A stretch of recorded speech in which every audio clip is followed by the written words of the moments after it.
আসানসোল জুড়ে বৃহস্পতিবার সকাল থেকেই শুরু হয়েছে 2026 সালের বিধানসভা নির্বাচনের ভোট গ্রহণ। প্রতিটি কেন্দ্রে লক্ষ্য করা যাচ্ছে ভোটারদের উপচে পড়া ভিড়। বুথগুলিতে নারী পুরুষ থেকে প্রবীণ সকলের দীর্ঘ লাইন চোখে পড়ছে, যা গণতন্ত্রের উৎসবকে আরও উজ্জ্বল করে তুলেছে। নির্বাচন কমিশন সূত্রে জানা গিয়েছে, সকাল 9টা পর্যন্ত মোট 19.2% ভোট পড়েছে।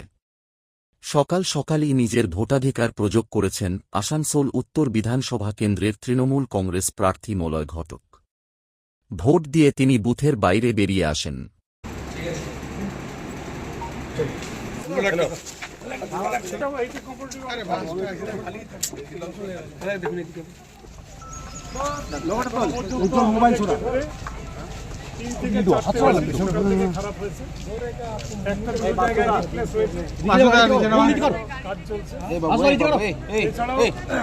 বড় অভিযোগ যেটা পাওয়া যাচ্ছে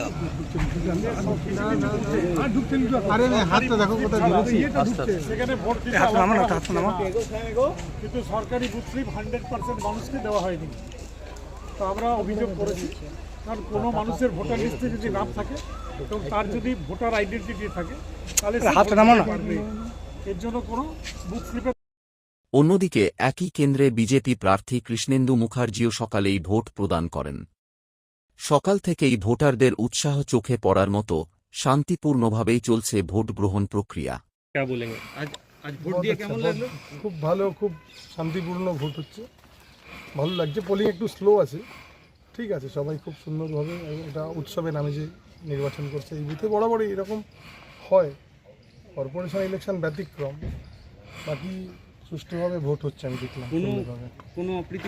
এখনো পর্যন্ত কোনো অপ্রীতিকর ঘটনার খবর নেই। কয়েক জায়গায় মেশিন একটু ডিস্টারবেন্স ছিল, কিছু জায়গায় পোলিং স্লো রয়েছে। আমরা কথা বলেছি, ইসিআইকে আমরা জানিয়েছি, দেখা যাক। নিরাপত্তা নিয়ে